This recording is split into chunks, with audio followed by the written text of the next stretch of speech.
Akkam nagaa jirtuun kabajamtoota daawwattoota koo bakka jirtan wanta nagaan kosni akka ani Lataan jedhama barataa saayinsii fi teekinooloojii yuunivarsiitii Adaamaati magaalaa Bishooftuudha. Kanan jira guyyaa har'aa kana immoo YouTube chaanaalii haaraa isiniif qabadhee dhufeera.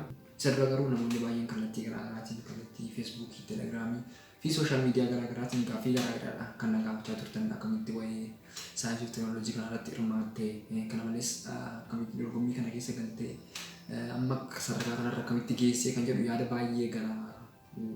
baay'eedha kan isin gaafachaa turtanii. Waa'ee saayinsii fi teekinooloojii kanarratti isiniif ibsuu yaade waa'ee koo irratti jechuudha.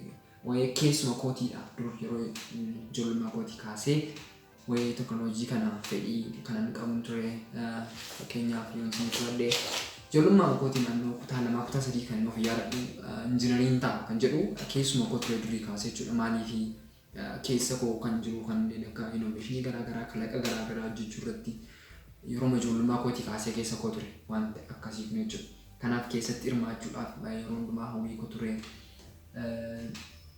Kana keessatti immoo haalli mijataa hin turre wanti tokko hojjechuudhaaf tokkoffaa ikoonomiin akka garaa kootiitti naan taane lammaffaa irratti immoo aayidiyaa kan namoota jajjabeessan illee hin arganne. Maaliif akkuma beektani namoonni Itoophiyaa maal akka ta'an niif ibsuun barbaachisaa miti. Maaliif nama wanta sii dhufe tokko humnaan ta'e uummanni Itoophiyaa isin jajjabeessuu irratti hanqina guddaatu jira jechuudha. Kanaaf haalli mijataan baay'inaan turre. Kana keessa darbee garuu wanta garaagaraa hojjedheera. Namoonni biyya beektan jirtu naannoo Naqamtee irratti naannoo Naqamtee giddaa irratti namoonni beektan beektu. Fakkeenyaaf Manumsaa Dibooraa, Manumsaa Gamtaa fi Aksii naannoo Naqamtee irratti yeroo baradhaa ture keessumaa Manumsaa Dibooraa irratti wantoota kalaqa garaagaraa keessatti hirmaataa turre. Kana malees barsoonni baay'een kallattii kanaatiin na deeggarsan jirtu. Kun garuu mijataa fi haala mijataa ani barbaadu keessa hin turre. Kana irraa utuma hin jiru bara 2009 magaalaa Bishooftuu akka dhufeen kutaa 11ffaatti harkaan darbeen jechuudha. Magaalaa Bishooftuu dhufee akka carraa ta'e kutaa 11tti barachaa jiru. Carraa fooqaa saayinsii fi teekinooloojiin mana barumsaa keenyaaf kenneen barattoota 24 qabxii fiiziksii fi maatisii gaarii qabaniif carraa namoota 24 kenneen anis fayyadamaa ta'uu danda'eera jechuudha.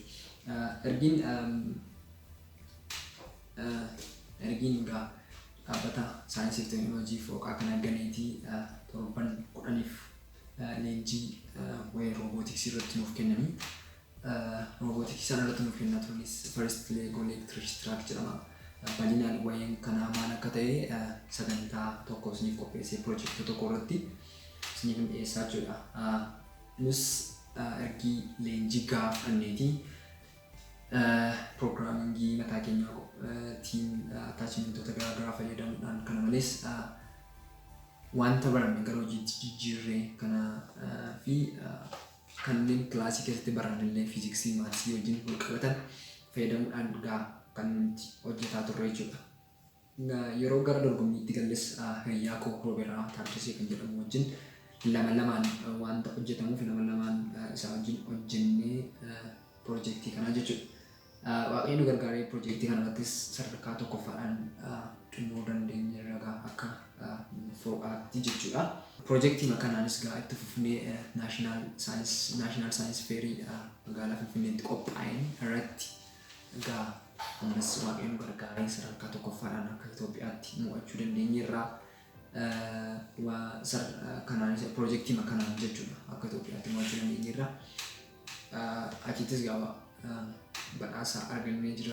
Haaluma kanaan bara kutaa 12ffaattis elektirikaal injiinaringii fi elektiraal injiinaringii jooyin goonee leenjii fooqaan kallattii piroogiraamingiidhaan makaanikaalii elektirikaalii fi IT garaagaraatiin naannoo ji'a tokkoof leenjii nuuf kenneen piroojeektii mataa keenya automated agriculture based on microcontroller jedhu yaakoo Rooberaa waliin ammas hojjennee jechuudha. Piroojeektoonni kun maal akka ta'an yeroo biraatti isiniif dhiyeessa. Piroojeektoonni kun maal akka isaan qabaatanii wantoota isaan fayyadanii fi kanaaf amma diippii keessan galu akkasumatti maal hojjedhe. Kanaanis piroojeektii hojjenne kanaanis waaqayyoon nu gargaaree ammas akka fooqaatti immoo akka naannootti sadarkaa tokkoffaa baanee ammas taabileet PC badhaafamuu dandeenyeerra. Kana malees egaa piroojektota garaagaraa hojjechuu dandeenya keessaa fakkeenyaaf muraan isaanii achumatti fooqamatti egaa piroojektota kana otoo jennu cinaatti wantoota garaagaraa hojjechuu dandeenya dhuunfaa kootti jechuudha. Fakkeenyaaf maayikirooskooppii akkamitti akka moobaayilii fayyadamuu dandeenyu, leensii fakkeenyaaf moobaayilii keenyaatiin xiyya yookiin immoo ibsaa isaa fagootti ibsuu dandeenya. Fakkeenyaaf amma meetira 100 fi isaa olitti akkamitti akka ibsuu dandeenyu, dabalataanis moobaayilii keenya irratti moobaayilii keenya akkamitti piroojeektarii akkamitti akka irratti fayyadamuu dandeenyu piroojeektii hojjedheera. Kana malees kan maashinoota garaagaraa haadhoolksii fayyadames wantoota garaagaraa hojjedheera. Isaan kanas kallattii garaagaraatiin amma danda'ametti isin agarsiisuu yaala. Kana malees piroojeektoota kana kallattii adda addaatiin agarsiisaaf deemnee ture. Fakkeenyaaf magaalaa Jijjigaa deemnee ture yeroo dhiyootti jechuudha. Kana malees yerootti magaalaa hoteelota gurguddoo irratti illee agarsiisa garaagaraa dhiyeessinee jiraata. Fakkeenyaaf kanneen akka Shaaraatan irratti sagantaa nu qabameen dhiyeessinee ture. Kana malees adda addaatti naannolee adda addaa irra deemnee dorgommii irraa kan jedhudha jechuudha. Egaa ergi amma kana wayii koo amma kana gabaabsee isinitti himeetii kaayyoon kee maal yookiin immoo kaayyoon chaanaalii keetii kanaa maal yoo naan jettan kaayyoon chaanaalii kootii kana akka ka'umsi keessa koo jiru wayii teekinooloojii kanaa wajjin wal qabatee sagantaa afaan Oromoo yuutuubii L2Tech kan jedhu kana isiniif qopheessee jira.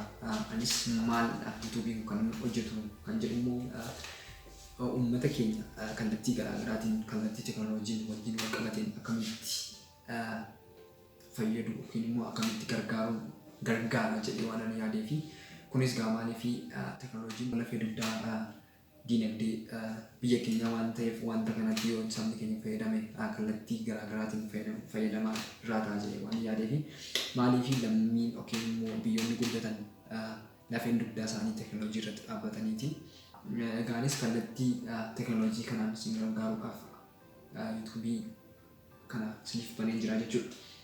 Bu'aalee chaanaalii kanarraa argannu maali jechuu dandeessu? Bu'aalee isin chaanaalii kanarraa argattan meeshaalee teekinooloojii wajjin barsiisuudhaaf yuutuubiin kun ni tajaajila. Kan malees meeshaalee teekinooloojii sooftiweerii fi haardweerii isaanii akkamitti akka fayyadamuu qabnu. Kana malees akkamitti innoveeshinii irratti hirmaachuu dandeenya, keessa jiraachuu danda'a.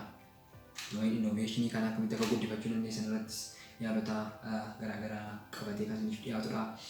Dabalataanis akkamitti kompiitaraa fi moobaayilii keenya fayyadamuu dandeenya, keessoo isaanii fi aloo isaanii irratti illee kan xiyyeeffatedha jechuudha. Egaa yuutuubiin kun akka banamuudhaaf namoonni baay'een kallattii garaagaraatiin na gargaaranii jiru. Bakka jiran hundumatti galanni koo isaan akka qabu jedha. Maal egaa isinis sagantaa kanatti akka guddaa gammadan abdii guddaa qaba. Kanaaf subscribe gochuu akka hin daganne, hiriyoota keessaniinis share like gochuun akka hin daganne isiniin jedha.